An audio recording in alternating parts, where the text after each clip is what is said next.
Tvoje dieťa nepočuje tvoje slova. Uvedom si to.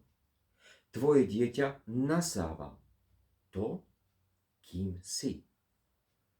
Ak si zlomená, učí sa, ako byť zlomený, zlomená. Ak si vystrašená, vystrašený, učí sa báť.